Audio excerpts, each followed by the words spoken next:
Oh, but at the same time, you are very right. But at the This is same the time, only choice, because maybe at the end of the day they wanted to say that the man, woman, Christian, Muslim, all Egyptians citizens, and they are equal in front of the law, in the parliament. They all must take equal chances. absolutely. But we are starting That from was an the impaired point. situation. So normally you use I know. affirmative action for a short period of time. Yes, I know. For labor and farmers, it took 50 years. Okay, so at least we need But 50%. we are strong enough. We're strong. We We're will strong. enter the parliament. Inshallah. So still we are taking a look at Al Jamhuriya newspaper headlines. The fall of a spying network on security in Sinai. Head of Central Phone Network runs a terrorist group, killed a police officer and wounded 3 soldiers. Armed forces arrested head of a Central Phone Network in Sinai run by terrorists who killed a police officer and 3 soldiers last week.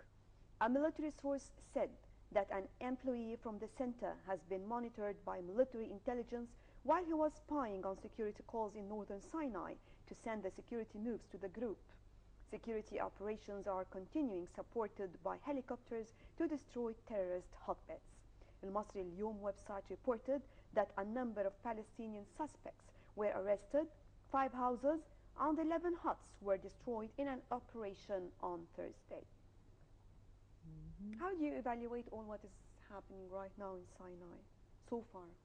First, I would like to salute the military intelligence for taking this step and protecting the country and the aspects that relate to its security.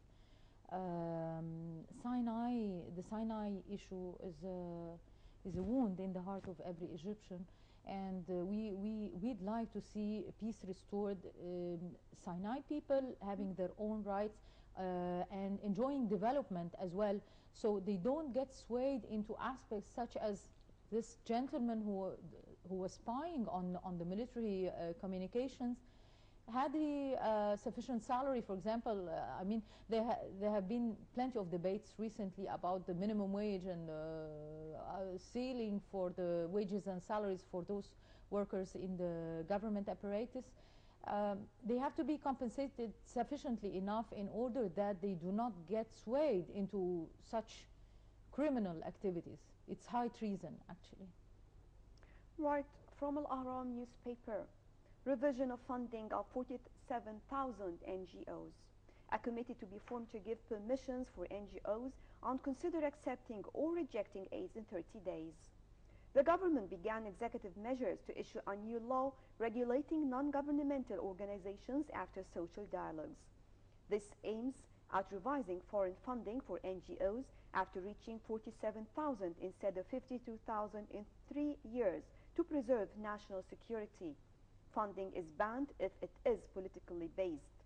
Minister of Social Solidarity, Ahmed El-Bourei, is to receive next Monday the final draft law from the committee. How far do you see is this important? Are you with or against this decision? I'm with and against, actually, because I read the piece of news so you have in pros details. And cons. Tell me. I have some pros and cons. To facilitate the issuance of the license is a good thing. They say that there will be a committee composed of an interministerial committee from the Ministry of International Cooperation, Foreign Affairs, Social Solidarity, in order to license for the startup of NGOs, to license them to startup. In the previous law, there was no such a committee, and the applications used to go to the Ministry of Social Solidarity. If there is no response within 60 days, as far as I recall, as if an approval is granted. So now it is controlled. I would have thought like the Federation of NGOs would do the licensing, actually, and would receive the funding and distribute among the different NGOs. But now it's getting a bit complex. They won't be able to operate unless they get the approval. And if they don't get it within the 30 days, I'm not sure. They won't be able to operate until they get the approval. Okay, this is one thing. The good thing is that there is control. If you allow me just to stop here, because we have to move on to a short break, but we will back to discuss it, because I've got something here regarding talking about the NGOs, because we have such a huge number of NGOs in Egypt. Sure. So Let's move on to a quick short break and we'll be back.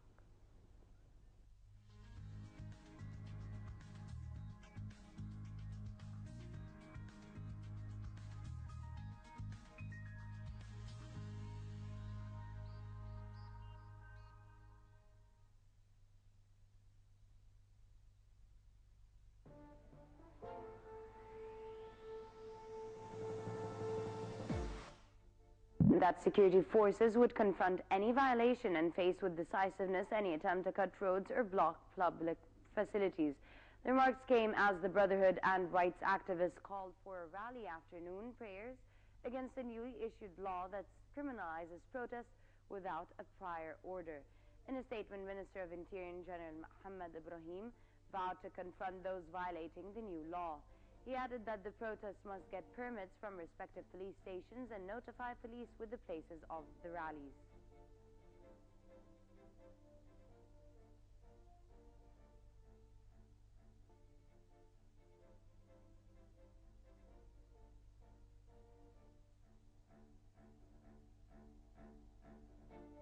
In an earlier development, one person was killed when security forces used tear gas and water cannons to disperse Brotherhood students who rallied outside of Cairo University. The Ministry of Health said that 8 students were also injured by either tear gas inhalation or during the clashes with security forces. The protest came in defiance of a new law that criminalizes protests held without police permits. Meanwhile, the prosecution had ordered the detention of 24 activists who had been arrested during Tuesday's protest for 15 more days.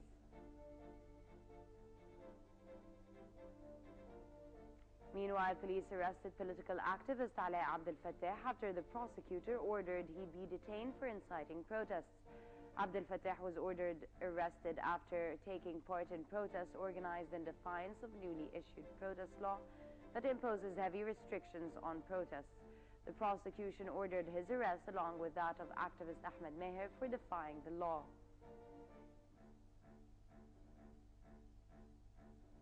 On another front, the Constitution Drafting Committee has unanimously agreed on the final rewording of the new Charter's preamble, including articles regarding the civilian nature of the state. Spokesman for the 50-member panel, Mohammed Salmawi, said that the members agreed on articles relating to the explanation of Article 2 regarding Islamic Sharia. He said that the committee had abided by an explanation put forward by the Supreme Constitutional Court. The text published by state-run Al-Ahram Daily said that the choice of defense minister must be approved by the Supreme Council of the Armed Forces for a period of 8 years. It also bans any party founded on a religious basis. Meanwhile, the panel referred articles related to the electoral system to interim President Hadi Mansour after failing to reach consensus.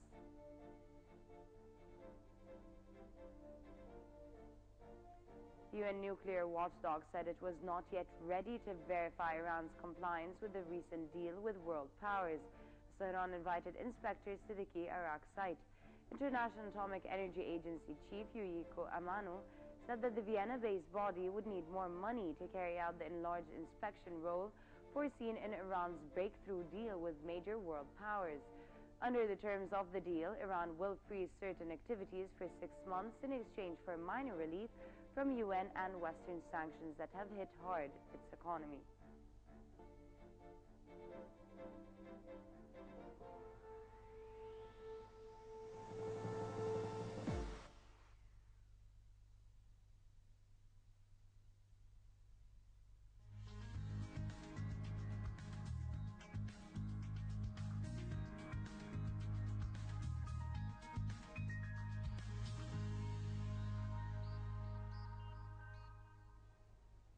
Welcome back.